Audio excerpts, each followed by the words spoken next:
Wake up, Si.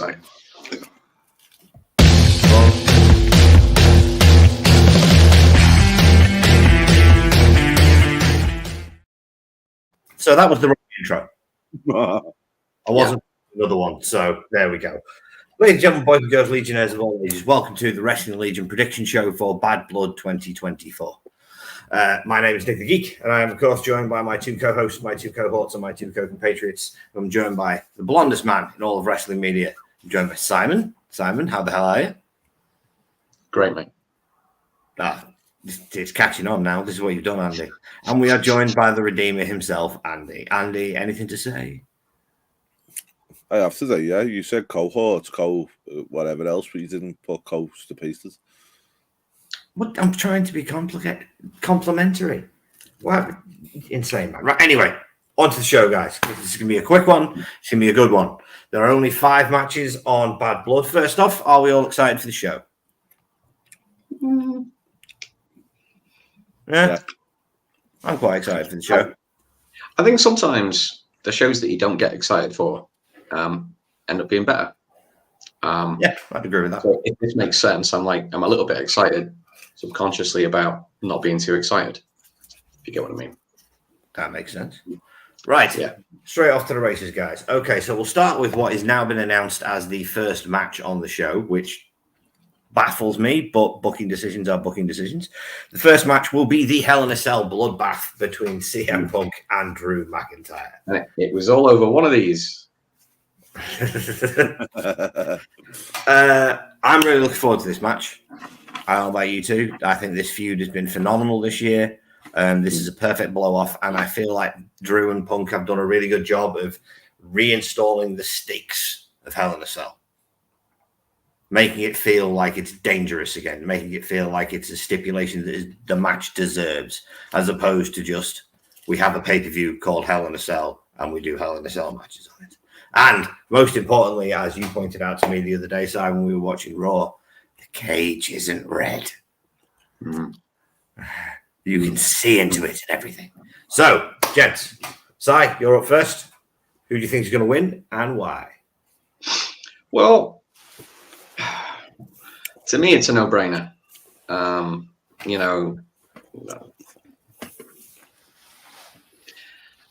What can I say? I think the whole story is about redemption. It's about setting CM Punk up for that world title shot. It's got to be Punk. I can't really justify it. I know there's a lot of Drew fans out there. But yeah, it's got to be Punk, 100%. Well, it does have to be Punk, because I agree with you, and I will justify it. He's been going on about wanting a world title shot for a distinctive amount of time. CM Punk has not had a landmark victory in WWE. He touched some turnbuckles to beat Drew McIntyre. That is not a landmark victory. He needs a big win to set him up for a big match, which he may or may not win. But CM Punk has to win this match for me. Andy? Yeah, so first of all, what I want to say is you are the same as every other internet nerd who's been doing me head in with this. I don't understand why it's first. For me, especially in modern day wrestling, the first match is just as important as the last match to me. It hooks people in straight off the bat. If you're trusted to be the opening match that gets people excited about a pay-per-view, gets you hooked on a pay-per-view, I've got no problem with that at all, and I don't see this kind of people. No, don't get me wrong. I've got no problem with the match going on first, and I understand why Cody and Roman are. No, I said it's baffling. Baffling choice was the words I used. Because this has been the hottest feud of the year. It's the hottest feud of the year. It's the biggest match on the card. I know Cody and Roman are the guys. But with the spectacle of Hell in a Cell, I feel on the 20th anniversary of the original Bad Blood should be the main event. That's just me. But anyway, I subtly disagree with you, sir. Because as I say again, I think the opening match is just as important. But I also feel that WWE, one thing they do very well And I think we're going to see, we'll get into it more when we get to the last matches, but it's always about that leaving visual. And if you've got a match that is combination, the culmination of a feud like that, and it's going to be the end, then why would you put it on last? Because sometimes you want to leave unanswered questions at the end of a pay-per-view that make people then tune into Raw, etc. Okay. So who do you think's going to win and why?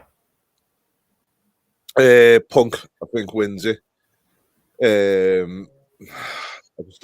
don't know how we get there. I think more for Punk and Drew on this one is it's more about what they deliver in the match than what they who's the winner for me, because I feel like the two matches they've had have been okay. Obviously, the first one was Punk's first one back. He was a bit competitive. Second one upped it a little bit, but again, it was still a little bit lacking in kind of that what you'd expect in a Punk match.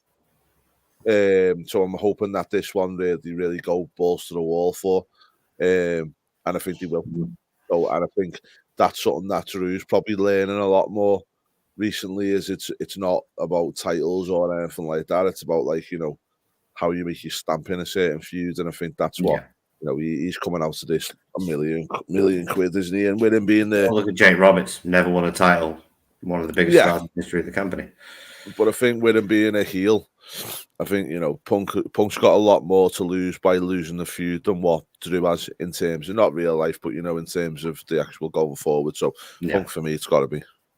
Okay, well, in that case, tiebreaker question, boys. Do we see blood, and who bleeds first? Simon? Yes, we do, and it'll be from Punk. It's just the nature of these matches. Make the face bleed. Yeah, I agree with Si. To be honest with you, I think it will be Punk that bleeds first, because I think it's, again, one thing with WWE is they utilize this type of thing in the right way, and it's all about the image going forward. And I think, you know, it makes more sense for Punk to be the one that, you know, he gets battered, bloodied, and he still comes out on top. Okay, well, we all agree on that. Right, let's chip in the order of the show. I get what you're saying, Andy, about, you know, if you can't go on last, you've got to go on first. And that makes a lot of sense. That's how it is. I think the opening match is the second most important match on the show, isn't it? But when you take into account the time it's going to take to lower the cage, raise the cage, lower the cage match or the cell match has got to be first or last. And I think the reason why it's first is that there's we'll get to that. He needs to get through the rest of the show. Okay, can I just put as well, just before we wrap this match up? So one thing, I get you. But number two is, I feel like with Punk as well, what I want to see from Punk at the end of this match is the cocky 14 Punk, who's kind of, I knew I was going to win, blah, blah, blah, blah, blah. I don't want to see him crying like, I'm going to Disneyland type Punk that we've seen quite a bit of recently. No, I want to see him give Drew, you know, a GTS off the top of the cage, and then grab a mic, sit cross-legged on the top of the cage, and talk about how he's fed up with working with children. You know, it'd be great. Yeah. Well, no, I want to, even at the end, though, I want to see the smug Punk when he wins. I don't want to see the, you know, oh my God, I'm so glad to be here. Thank you, everyone. Yeah. I want to thank my mum and God. You know, I'm not liking that part of it. No, well, I think the Punk we got to start to see last week or so was a much better version.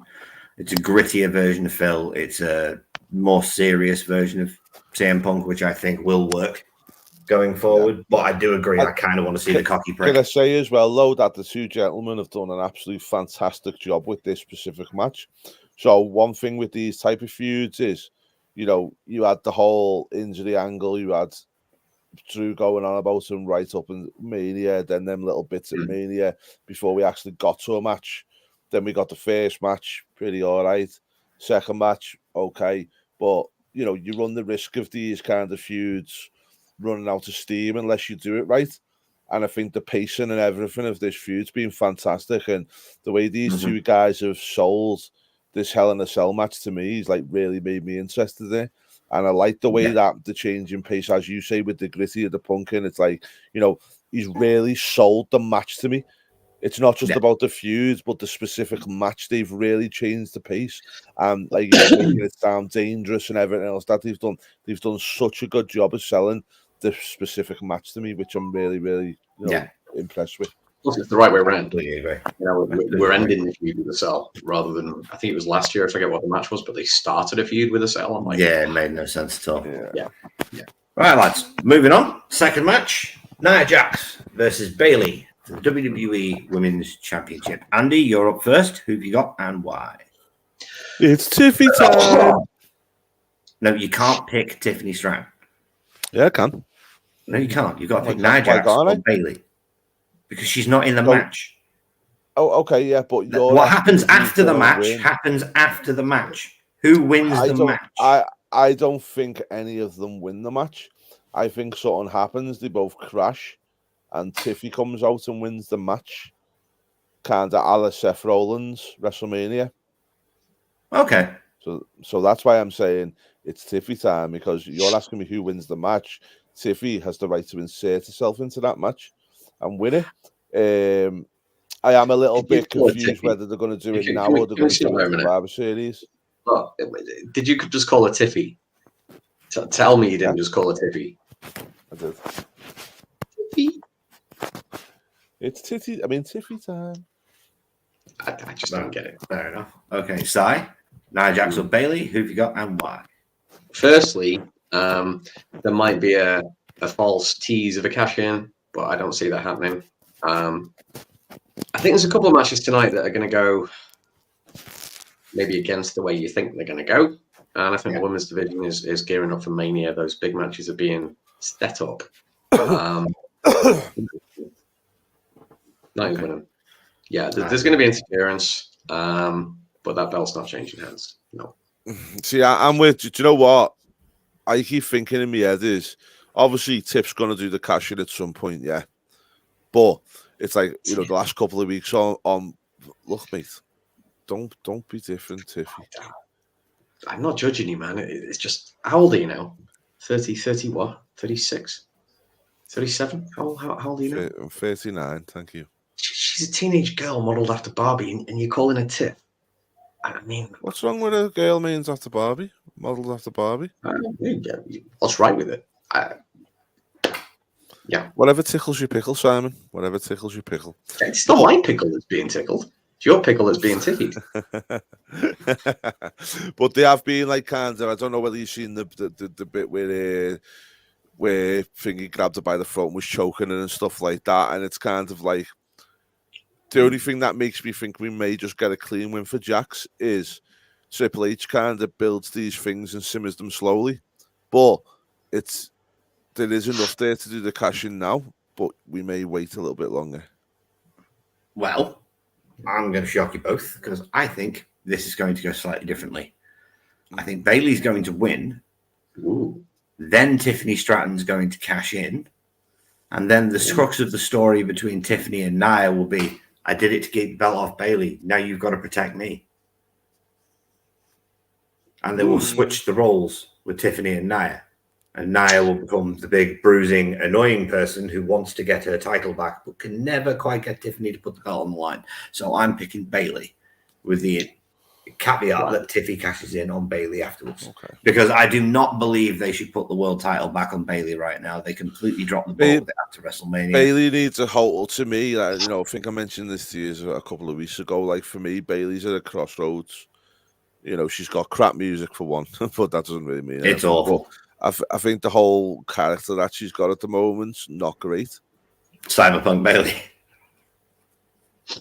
I just don't know what's going on with her. I just kind of feel like she's in a bit of a transition. But my question is, what's she transitioning to? I can't really figure out. Yeah, it's a good point. But that's enough for that one. Next match, guys. Finn Balor versus Damian Priest. Simon? Who you got and why? Looking at the card as a whole, I mean, I don't want to give away a couple of my other picks, but I believe to be a good pay-per-view in the sense of a pay-per-view or Premier Live event, whatever we want to call it, you've always got to have more faces than heels winning, right? Positioned at certain parts of the show, and it's that logic, right? And that pattern is the only reason I'm picking the face here. And I'm going with Priest because I think he needs the win. I think it's going to set up a rematch. We might get to see the Demon come back. Okay. Well, I'll go next because I'm picking Finn. No. I think Finn Balor needs a big win because they need to solidify Judgment Day as dangerous again. Because for the past month and a half, the Terror Twins have been wrecking shop on Judgment Day. And I think they need to be, nerfed a little bit, to use a gamer term. So I think Finn's going to beat Priest via shenanigans. And Andy, what do you think? Who you got and why? So I'm with Sai. I think the more logical thing for this is the fact that with Finn Balor, you can always beat Finn Balor with the crux of that you've got the Demon there to come in. And I think when you do that, he doesn't lose any kind of momentum or anything.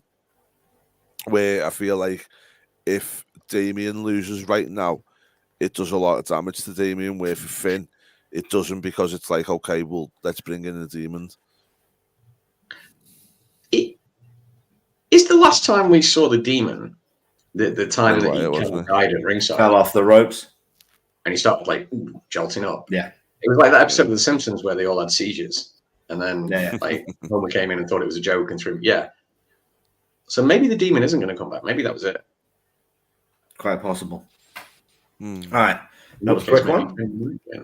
But on a sidebar, I think this match is really going to surprise. Because Finn is every good as a bit as AJ Styles is in the ring. And Priest is, no, he is. I'm not talking about what he can physically do. I'm talking about his timing. I'm talking about how clean he is. How everything Finn does has purpose and it has need. He doesn't do moves for the sake of doing moves. I don't think he's ever been like anywhere near as over as AJ on a bad day.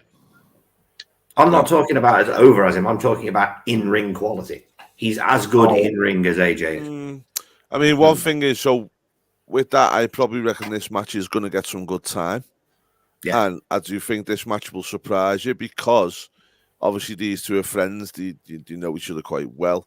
But one thing Damien needs more than a win or loss or anything else is he needs a really good wrestling match. Because when he was champion, obviously he had a few little bits where he messed up and everything else that went on. So I feel like at the moment, giving him a good 20, 25 minutes and having a bit of a banger with Finn Balor will really, really help him. I'd agree with that. Can I just make a quick comparison here, right? Because what you're saying about he does need a good match, and I agree. To me, it's kind of reminiscent of not the first match, but maybe the second time that Bret Hart fought Diesel. It's that kind of, the I think world title match, not the IC title match. Yes. Yeah. I say that, little man, big man, Finn going for the legs quite a lot, but there's going to be a lot of interference in this one as well. Yeah, there is. Speaking of interference, moving on to the next match, where they've only taken care of the interference partially, because only one member of Judgment Day will be cruelly hung above the ring, forced to relive trauma inside a cage by the name of Dominic Mysterio. Why? Why would you take somebody, right, who is traumatized by the hard time that he served because of his deadbeat dad? Why would you take them and put them in that kind of environment? It's just abuse. There's no way it should be happening to Dom. No way. I just look at it and think like, they should have took the title off Liv before this match, because having Dom up there just devalues the title, and the fact is there's just a bigger prize. Getting that, getting the machismo himself hanging from that. Like no one's interested in winning the title; they just want Dom. Sai, who have you got and why? I'm going to let you guys go first on this one. Okay. Can I just say as well? There's been rumours that, based on how much of a student of the game that Dom Mysterio is, he is actually been speaking to Judy Bagwell for some advice before he gets into this match on what to do and where to go. Technically, he needs to speak to Enzo Amore as well. Right, but Liv's winning. Rhea is not retaining the belt. Judgment Day are going to look strong on regaining the belt. Sorry, Judgment Day are going to look strong on this show, even though it's going to all be like dirty cheating and shenanigans. Somehow, Dom, because it's Dom, is going to either get out of that cage, drop something down to Liv. Some kind of interference from Daddy Dom is going to be the reason that Liv Morgan sneaks away with her title, or as something you brought up the other day, Simon. Yeah, but we're making predictions here. You can't have an or. Yeah. You can't have two choices. One choice. Well, I'm still going with Liv. I'm just saying that there's another possible reason why she could get away with the belt, namely Raquel Rodriguez. Gonzalez. Yeah. Andy? Yeah, I think she retains.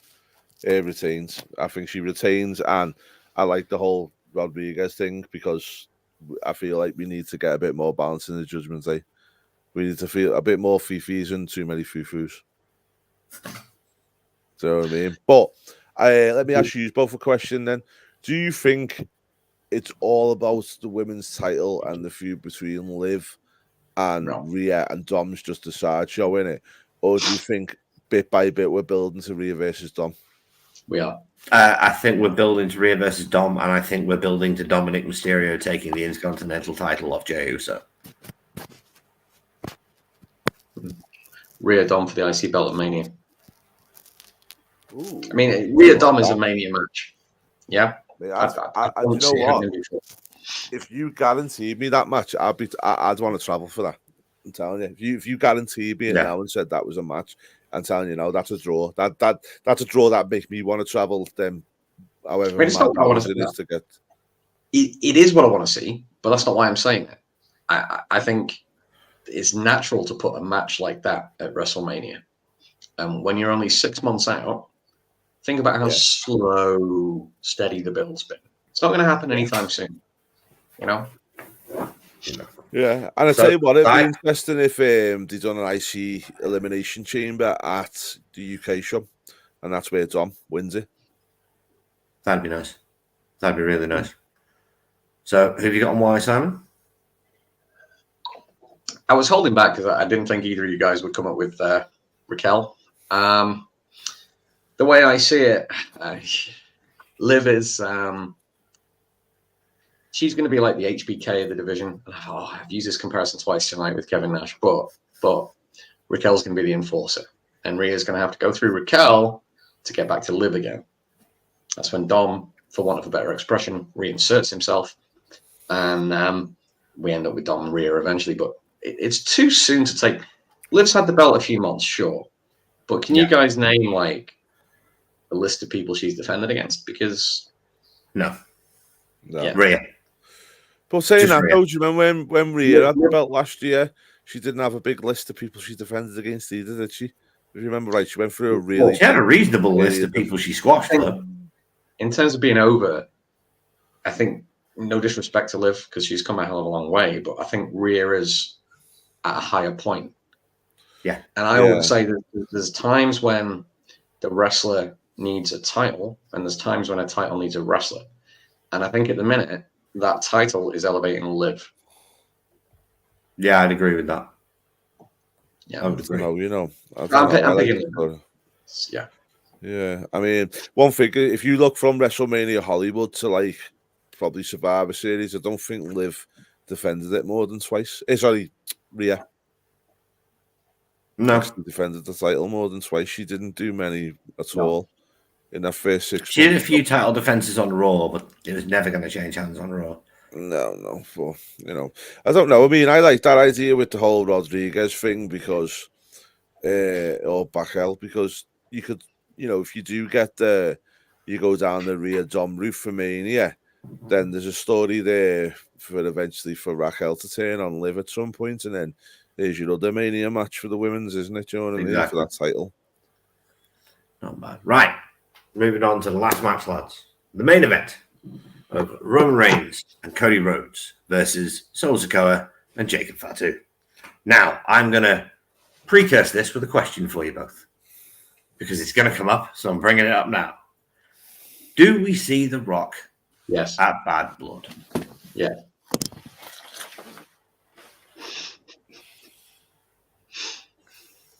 That's a yes for all you people who don't translate Andy. I would agree. I honestly believe the reason this match is going on last and it's not the Hell in a Cell is because The Rock is going to make an appearance. And there's no see way The Rock's Instagram yesterday? Match. No. Where he basically put UCM Punk. Oh, yeah, that wasn't actually him. That was somebody with a fake account. Oh, was he? That's been all over the news today. Yeah, it was a fake account. So, yeah, I think The Rock is going to be there. But to quote the late, great Bobby Heenan, yeah, but whose side is he on? He's Solo. definitely with the Bloodline. He's with Solo. Is he now? Solo. Right, anyway, gentlemen, who have you got and why? Andy, after you. I think so. I've got two scenarios for this. First scenario is Rock comes out, he's the High Chief, with Solo as the tribal, and that's how Solo got the balls to do what he did, cost Cody and Roman.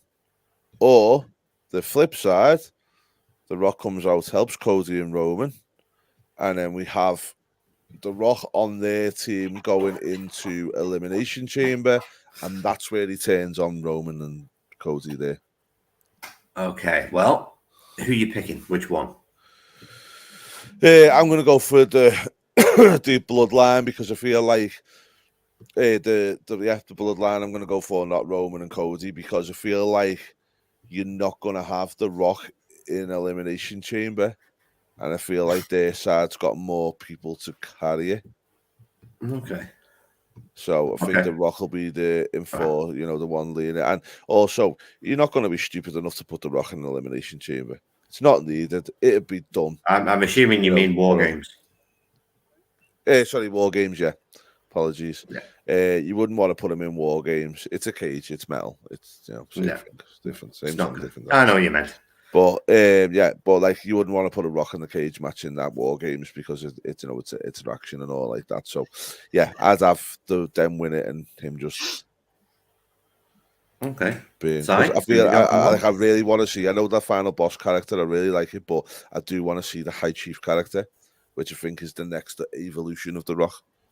Well, this is where I think it's going. So, what do we call the necklace again? No disrespect intended to Alafula or something. Bless you. What do we call it? I call it the licorice all sorts. Yeah, chili peppers. The beads.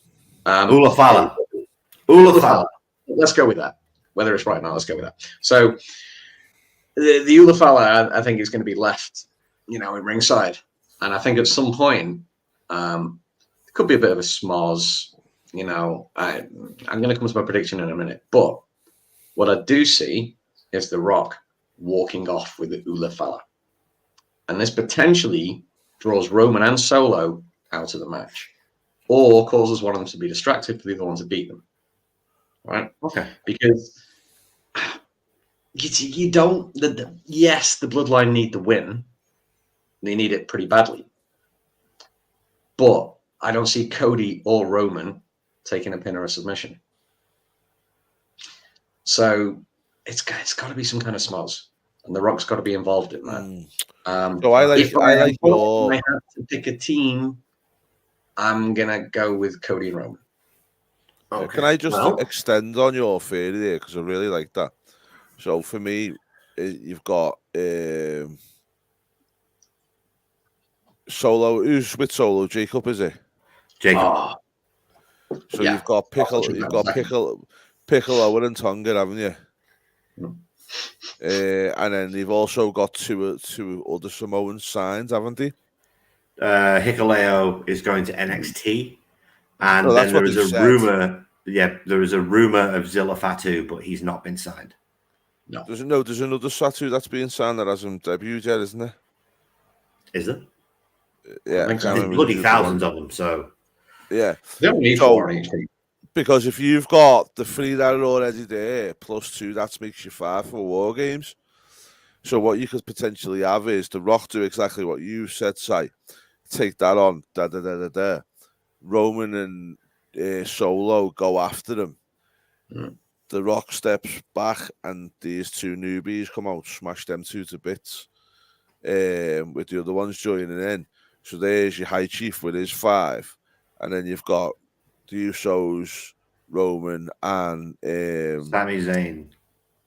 No, you could even put Solo in there though, couldn't you? On the other side of it. You're going to do that. Well, I have a different theory, Lance. I do agree with Simon that Cody and Roman are going to win. Because you don't put your 2 biggest horses out to pasture on this show. No. And I do believe The Rock is going to be fair. I believe Roman. Hang on a sec. No, hang on a sec. I believe that Roman is going to pin Cody. No, Roman is going to pin Solo. Yeah, brain transplant there.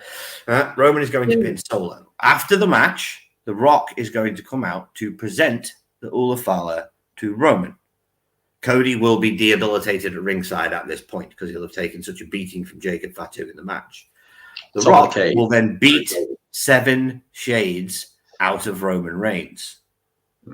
Take the Ula Fala, proclaim himself the High Chief, and the show will end. I don't think we're going to see whose side The Rock is on at this show. I think it's going to be stalled for a good few weeks. Maybe until like the Netflix debut. I mean, one thing that'd be... So I've got a theory, which I'll get to in a sec, but just before we do, I just reckon we're going to... If you smell... The Rock's just going to come out and lay the smackdown on Mama Rhodes. End of story. I not take it away from that, because yeah. But and just to say also that pissant deserves it. Slightly hard, but to me, we've got to make a big deal about this, guys, because how long has Jacob Fatu been with the company now? It's like not quite 6 months. I think he debuted backstage with Roman at WrestleMania. He was walking behind him, even though no one really knew who he was unless you'd watched MLW. But the fact that Jacob Fatu is in the main event of a PLE and has just been absolutely smashing, stacking everybody, right? This guy is a beast, an absolute beast. He's going to be bigger than Solo. Let me ask you a question. Jacob, I think we can both agree, has overshadowed Solo somewhat since he arrived. 100%. 100%. Do you think this is by design? Yes. So do I. I think they are intentionally making Solo look weaker than Jacob. Ooh. Because I think The Rock is going to kick Solo out of the bloodline for failing. And he'll end up on the... But then he'll go back to... Then you've got the full lineup of the old... Jacob, the Tongans, Hikuleo, and The Rock. That's 5. Versus Solo, versus the original OG bloodline, which is the Usos, Sami, Solo, and Roman. Makes sense. It does, but not Hikuleo. Please, not Hikuleo. He's not I hate Hikuleo as well. Worthy. Yeah, well, we'll see. Let's use somebody else. But, gentlemen, that was the card. And that Whoa, was the show. whoa. We haven't finished talking about this match yet. Oh, all right. The other thing that I think is, let me ask you both a question, yeah? So you've just said there, I think we'll drag it out until Netflix day 1, yeah? Do you see... The Rock's going to be on that first Netflix show, 100%. He's going to be on it, yeah. But guaranteed. What do you do? Do you have The Rock come out and do his usual wiggle his tits if you smell and bail off? Or if you want to get to the Roman versus Rock match at WrestleMania, which we all wanted, fuck you, Cody, crybabies. It's going to be a triple threat, guys. But hang on. Could you not have Rock versus Cody at the day 1 Netflix? Where... The Rock will take the belt. No. Rumor has it don't give the Rock getting Roman Cody at Crown Jewel. Where I also think The Rock is going to make an appearance because they will pay him all the money in the world. I think when it comes to the day one Raw, that The Rock will show up fully branded as the High Chief. Fully of taking over the story to fully interject himself and basically make the main event of WrestleMania him and Cody. But then Roman wins the Rumble, similar to last year, but he makes it a triple threat. But if you're trying to make this Netflix thing massive, yeah, for day one, because don't forget, in America especially, your Netflix is the only place where Raw is. Everything else isn't on there. Yeah. Your WrestleManias, all that, still on the Peacock and whatever else on the cock. But do you want to advertise in fact the big match of The Rock wrestling on that first ever show to try and hook a lot of people in to get you hook on the first thing to that new audience? You know, you haven't got a more mainstream star that you could use to do that. No. Why not? I'm sorry, but no, because he's a part-timer.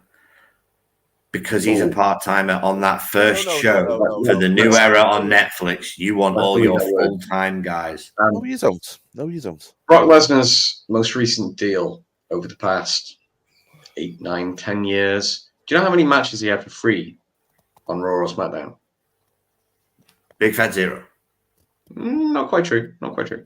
Well, there was the technical Cody Brock screw over, but no. There was one other, and it involved Kofi Kingston jumping straight onto his shoulders on the first SmackDown. Forgot about that. Yeah, in SmackDown. Or the first one of his season. And Brock wrestled for like 15 seconds. No, you were right. It was the first ever Fox show. Yeah, it was. It was the first SmackDown. Yeah. And for me, The Rock is now in that position. You know, he's the big money guy. Roman as well, to a certain extent. But you don't give The Rock away for free. Yeah, but it'd be as crazy as you're not giving him away for free in the sense of you've put a lot riding on this Netflix deal, right? You've bust opens up. You're not talking a couple of thousands or a 0.1 rating increase or whatever else. There's so many. You've opened up a massive audience, and somebody might even look and go, there's the guy from the Fast and Furious, or there's the guy who was, you know what I mean, who was this, that, and the other, there's the one from Jungle Cruise or whatever. But he doesn't need to wrestle. You could do a cinematic backstage brawl like last year with The Rock and Cody in the bus, because that was tremendous. Yeah, I just feel like if you advertise him to wrestle, or you know, even if you just do a schmoz or whatever, but you have that. I hate to say you're pipe dreaming it. He ain't gonna wrestle on Raw. Do you know what? It's not a pipe dream, mate. I'm looking at it from a business standpoint of like, if you could hit that and put it this way, mate. This is not one for us wrestling fans. This is for your mainstream Netflix 100 million subscribers worldwide. I get what you're saying. I just don't see The Rock wrestling on the first Raw. No, on Netflix, I don't. He might throw a few punches. He might have a goal backstage. Yeah, he might beat somebody up, but I don't see him having a match. Yeah, I don't know. I just think that you might get teased. The problem you've got is as well, you might get a tease for it and they might do it that way, but also it's a good opportunity with a lot of commercial reward to have the first match where you can avoid the triple threat at WrestleMania. And that's where I think but it's not because I don't want to see it. I don't want to see the triple threat at Mania, just for the record. But what I'm saying is if he does wrestle on day one or he wrestles at the Royal Rumble, that'll be where your intentions are of whether you're going to see him in a triple threat at Mania, because I just don't see them going down that route. I think for me, you've had Roman and Cody need each other far too much to do a third Mania with them two in the WrestleMania thingy. But we haven't had it with Roman as the face and potentially Cody as the heel. We haven't had that. No, sorry, Jimmy's just said unless it's Cody versus Rock, I don't see him wrestling on Netflix. This is what I said though, Jim. I think it will be Cody Rock on the first Netflix one, because that's where the Rock can take the belt off him and then go on to have the Rock Roman match at WrestleMania. You know, which I don't think it needs the belt, but if that's the way they want to do it, then you can have the Rock have that short title reign from January until the end of March for WrestleMania. Mm. And the Rock going around with that belt for 3 months is just worth its weight in gold in terms of marketing and everything Straight else. on, Like, You got to realize, dude. Sorry to interrupt. What? You got to realize, Cody Rhodes is number 1 on the most marketable men in the world list. No, he is. You can argue all you like, but The Rock has never broken the top 10. Don't try Cody and is tell no. I'm not trying to tell you. This is that cold, Cody hard walking fact. It's not a fact. It is cold, hard fact. He's number 1 in the Forbes 500 of the most marketable men in the world, mate. Right? The Rock has only ever broken the top 10. Right, if The Rock won the WWE title, yeah. I'm telling you now. You've got to realize The Rock isn't as big a star to the modern audience as he is to us. Yeah, to the main, no, but Cody is not even as popular as Rock's shoes to the mainstream audience. Yes, he is. No, yes, he's not. He is. Okay. Yes, he is. You walk down the high street in Southport tomorrow, and you ask 15 people who Cody Rhodes is and 15 people who The Rock is, mate, and see what you get back. Yeah, but those people aren't watching the as show. Jimmy said, Forbes also said the AEW is worth $2 billion. I worked it out earlier. I worked it out earlier. So based on AEW's, complete segue, but I'm going to get this in because it won't save to long weekly pod. Based on AEW's rumored 85 million plus a year they're getting for this TV deal, based on the current rating trend, which averages around about 700,000, I've worked out for Dynamite over 3 years, they're actually paying AEW $5 per viewer per show. There's no way that's legit. No way. No. Crazy. I mean, the thing is, just on that AEW one very quickly, and we'll go into it more on the other podcast, but just because they've got this deal doesn't mean that they're going to keep that deal, because at the end of the day, there's so many caveats and there'll be different kinds of things that they have to achieve and all like that before it, so it doesn't mean anything. But just back to The Rock, mate, right? You're telling me that Cody's more marketable and more known worldwide than The Rock. What a load of shite. Because if that was the case, why did he try and insert The Rock into that thingy, mate? No, dude, don't get me wrong. The Rock is the biggest star in the world to the common man, but not. And that's what WWE care about. No, they don't. They care about young teenage fans. They care about the next generation of merch spenders. They don't give a shit about us. They've had us for years. They don't care about us. They don't care about people who know who The Rock is. They care about young teenage fans. No way on. Even young teenage fans, mate, worldwide, a lot of them will know more about The Rock from Fast and the Furious. Even fucking Jungle Cruise a couple of years ago. Them young teenage fans now were 10 and 9 watching Jungle Cruise with the parents. So they'll know and they were still watching Cody wrestle when they were 10 and 9. If they were wrestling fans, they might not have been at that point. Yeah, but I'm not talking about if they were wrestling fans. I'm talking about wrestling fans. I'm talking about business and marketing, right? And marketing to WWE is they want to bring in more people, more eyeballs, not the eyeballs that are already there. They want to bring in more eyeballs, and The Rock does that for you, mate, more than anybody else. He's still not going to wrestle on TV. I'm not saying that he will. I'm just saying you turned around and said Cody's more marketable. No, he is not. Cody is currently counted as the most marketable sports personality in the world. Oh, fuck. And that's including actors, that's including sportsmen, that's including everybody else. Nick the Geek, listen to me. Where did you read this? I've read this on Sean Ross Sapp, Fightful.com. Oh, fucking hell. There you go. And I read this in Forbes magazine. And I read this on about 15 other wrestling media outlets. You might have read it on Forbes magazine. Thunder Rosa was fit for action and she was going to be back again. And then Thunder Rosa herself debunked it instantly, saying she's not been cleared. Yeah, but when Sean is taking directly from the Forbes 500 article, you can't really argue with him. Forbes 500. Hang on, let's do a quick fact check on this. Is this year's Forbes? He's in the top 5. This year's Forbes 500, Cody Rhodes broke the top 5. Forbes 500 richest. Are you going richest or most influential? Which one are we looking at? I think it's the most influential. So mate, there's no way. No way.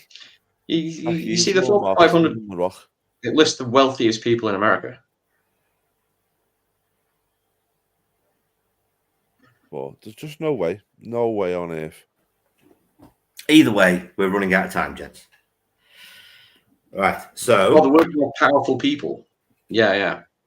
So the Forbes list of the world's most powerful people. Number 4, Angela Merkel. Number 3, Donald Trump. Number 2, Vladimir Putin. Number 1, it's not Cody Rhodes, mate. no, he's not the most powerful people. He's Xi Jinping. I don't even know who that is. How did Angela Merkel, the German bird, get on there? You know, I'm not sure what you've read. I'm not sure which list it was. If that list exists and if you've read it, fair enough. But there's no way that Cody Rhodes is as big of a name as The Rock. No way. He's the highest grossing. Well, if you don't count Samuel L. Jackson and the silly amount of cameos he's had, he's the highest grossing movie star over the past 20 years. Mm-hmm. Exactly. But that's what I'm trying to say is, just to go back to my original point, is WWE care about pulling these viewers in. And on that type of platform where it's such a vast amount of people, having someone like The Rock on your day one edition makes it massive. Do viewers matter anymore when it's on Netflix? Yeah, because Netflix to get. We're never going to know how many watch. We're never going to know. Okay, we won't, but they will. And it's not about them releasing figures or anything like that, right? I believe that, let's not forget, the Peacock deal's coming up shortly. And if they can make the PLEs for one, but also Raw a massive success in the US on Netflix, and then that will give them a really strong position going into them negotiations. It's not just about the US anymore either. It's like worldwide. Yeah, but I want to know worldwide how many people are going to be watching this, because it's going to be over 10 mil.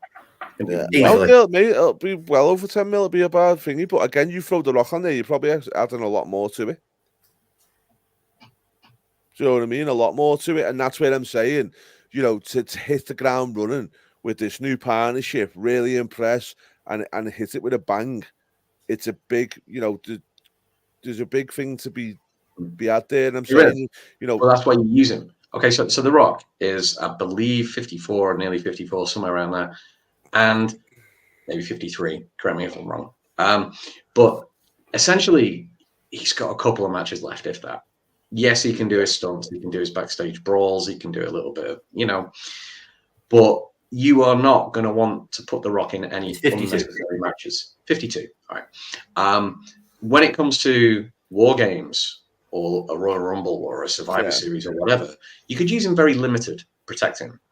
But you've got 1 or 2 matches for him at Mania and or SummerSlam, possibly Saudi. You're not going to risk him on Raw in a match. Let me ask you though, Si, right? If his schedule is like last year's, for instance, and he can't really do much during the summer because that seems to be the time when they like to film a lot of films, makes sense. Is it more beneficial to put it, if you just hypothetically, you're looking, because all I'm basing this on is the Cody match first, then the Roman match, if they tend to go that way, they might be 100% right. What Nick's saying, we might get the triple threat right. But if you're going to go, just humour me and say that we're going to have 2 matches for The Rock, Can't do nothing in the second half of the year because he's got all filming commitments and whatever else. XFL season 2, blah, blah, blah. So he's in the first half of the year, or the first 3-4 months of the year, he's available. Is it more beneficial to WWE to have him perform on Royal Rumble or the day one Netflix? Royal Rumble. Okay, why? Because it's a bigger show, and it actually draws them a lot of revenue rather than being a Netflix show, which does bring in a lot of money, but is essentially, weekly TV is essentially, even now, still a commercial and advertisement for the paid product. Okay. Yeah, so right. I agree, Jim. I just think it's just from a revenue point of view, with a big first bang. Isn't this a moot point? Because isn't the Royal Rumble going to be on Netflix now? Do they not get PLEs as well? And stuff? Yeah, it won't be. It's in. It's over here. Not over there. Not over there. It's still on the Peacock, on the cough. Right. Yeah. Either way, lads, we're out of time. That was a massive diatribe. This was supposed to be a prediction show, not a podcast. It was still part of the predictions.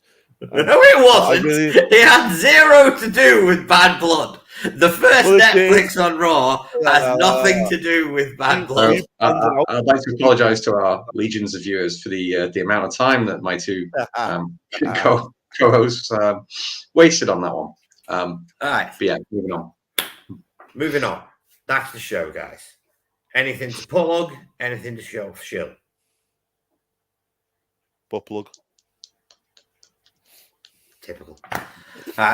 Ladies and gentlemen, if you enjoy what we do here at Wrestling Legion, if you like the content we put out, please like the video, subscribe to the channel, and join the Legion. It's free, really helps us out. It's the only way the YouTube algorithm knows we exist. And remember, we are but three geeks obsessed with a good show, and our opinion means nothing without yours in the comments below. Si? Wrestling Legion. Not you two tonight. Not after that argument. I'm not doing that. I'm mixing it up a little bit. Wrestling Legion. I make it make sense. Yeah, me, not them. Okay.